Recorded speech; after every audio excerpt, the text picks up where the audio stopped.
subscribe now and press the bell icon.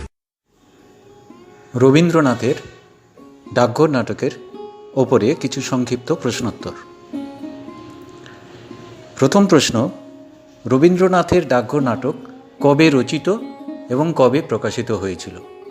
রবীন্দ্রনাথের ডাকঘর নাটক 1911 খ্রিস্টাব্দে রচিত এবং 1912 খ্রিস্টাব্দে প্রকাশিত হয়েছিল।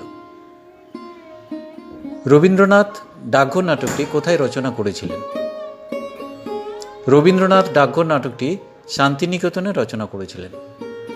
ডাকঘর নাটক প্রথম কবে কোথায় অভিনীত হয়েছিল? রবীন্দ্রনাথের ডাকঘর নাটক 10 অক্টোবর 1917 খ্রিস্টাব্দে জোড়াসাঁকোতে প্রথম অভিনীত হয়েছিল। রবীন্দ্রনাথের ডাকঘর নাটকে মোট দৃশ্য কয়টি আছে? রবীন্দ্রনাথের ডাকঘর নাটকে মোট 3টি দৃশ্য রয়েছে। ডাকঘর নাটকের দোয়েওলার গ্রাম কোথায়?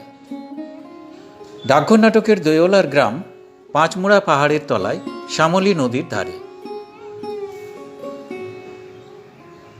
অমলকে ভালো কবিরাজ এসে ছেড়ে দিয়ে যাবেন এমন কথা কে বলেছেন?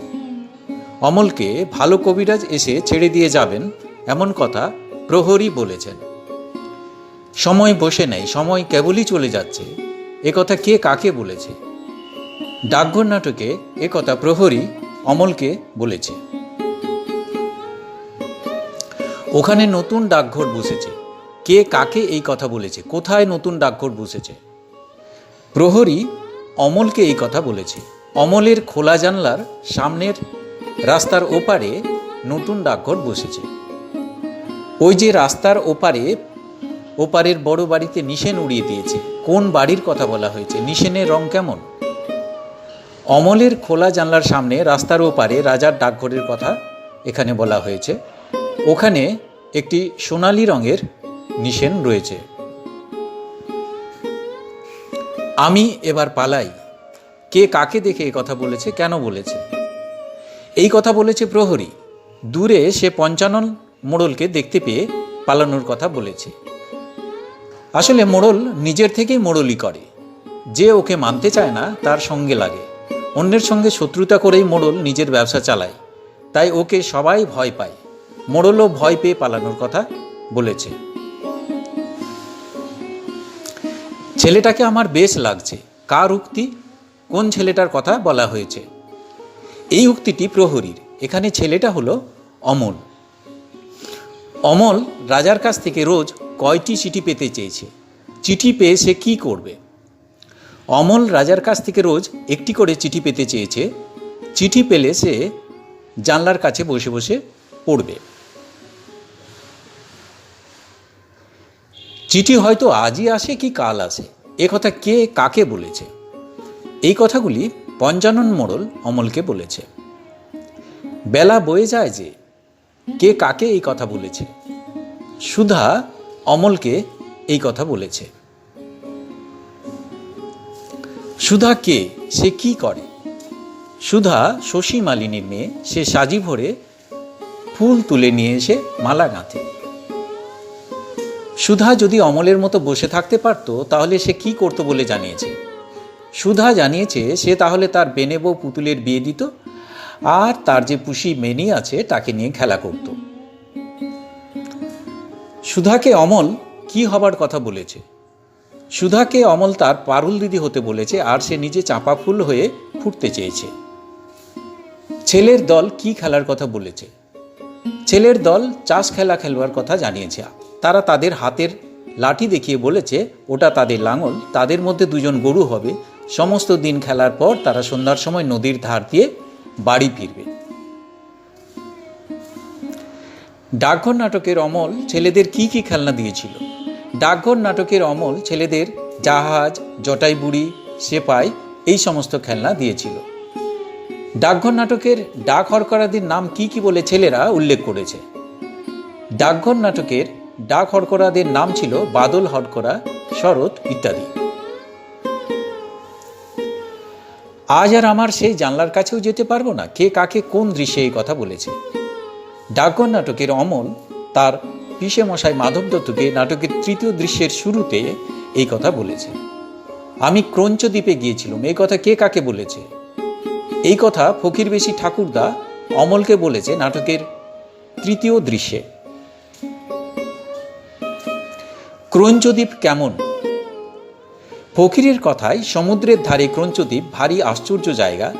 সেটা সবুজ রঙের পাখিদের দেশ, নীল পাহাড়ে তাদের বাসা, তারা গান গায় আর ওড়ে, সেখানে মানুষ নেই।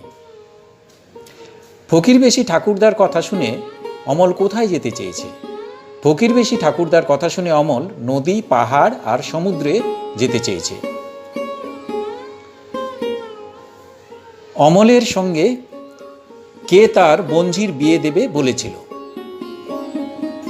অমলের সঙ্গে দইওয়ালা তার বঞ্জির বিয়ে দেবে বলেছিল। অমলের বিয়ে করা বউ কেমন হবে বলে সে জানিয়েছে। অমল জানিয়েছে দইওয়ালার বঞ্জি তার লাল ডুরে শাড়ি পরা টুকটুকে বউ হবে। তার নাকে নোলক, সে সকালবেলা কালো গরু দিয়ে নতুন মাটির ভাঁড়ে ফেনাশুদ্ধ দুধ খাওয়াবে, আর সন্ধ্যের সময় গোয়াল ঘরে প্রদীপ দেখিয়ে এসে তাকে 7 ভাই চম্পার গল্প শোনাবে। চুপ করো অবিশ্বাসী। কে কাকে বলেছেন? ঠাকুরদা মাধব দত্তকে বলেছেন। রাজকবিরাজ কোন দৃশ্যে এসেছেন? নাটকের তৃতীয় দৃশ্যে রাজকবিরাজ এসেছেন। ডাকঘর নাটকের অমল কি কি হতে চেয়েছে? কাঠবিড়ালি, পথিক, কাজ খুঁজতে যাওয়া লোক, দইওয়ালা, সুধার ফুল তোলার সঙ্গী, চাঁপা ফুল, ফকির, পাখি, রাজার ডাক হরকরা এবং ভিক্ষুক হতে চেয়েছে অমল। ডাকঘর নাটকে উল্লিখিত একটি পাখি, একটি পাহাড়, একটি নদী, একটি পাখি ও একটি পাড়ার নাম উল্লেখ করো।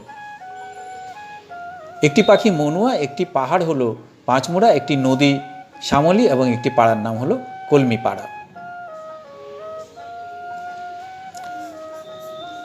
ডাকঘর নাটকে অমলের পিসিমা কি পড়েন? অমলের পিসিমা রামায়ণ পড়েন।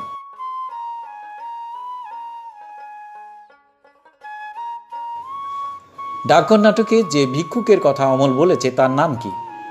যে ভিক্ষুকের কথা অমল বলেছে তার নাম ছিদাম। সে অন্ধ এবং খোঁড়া। কেমন করে ভিক্ষা করতে হয় তা অমলকে কে শিখিয়ে দেবে বলেছিল? কেমন করে ভিক্ষা করতে হয় তা অমলকে ছিদাম ভিক্ষুক শিখিয়ে দেবে বলেছিল। ও মিথ্যা কানা, মিথ্যা খোঁড়া। কে কার সম্পর্কে এই কথা বলতেন? অমল ফকিরবেশী ঠাকুরদাকে বলেছে যে তার পিসে মশাই ছিদাম ভিক্ষুক সম্পর্কে এরকম কথা বলে থাকেন। ডাকঘর নাটকের অমলের পুরো নাম কি? ডাকঘর নাটকের অমলের পুরো নাম অমল গুপ্ত। ডাকঘর নাটকের অমলের পুরো নাম অমল গুপ্ত। কবিরাজের মুখে কাদের কথা উচ্চারিত হয়েছে?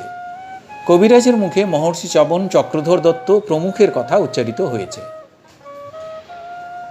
ডাকঘর নাটকের ইংরেজি অনুবাদের নাম কি? ডাকঘর নাটকের ইংরেজি অনুবাদের নাম হলো দ্য পোস্ট অফিস। ডাকঘর নাটকের মূল তত্ত্ব কি? সুদূরের জন্য ব্যাকুলতা অথবা পরমাত্মার সঙ্গে জীবাত্মার মিলনের আরতি।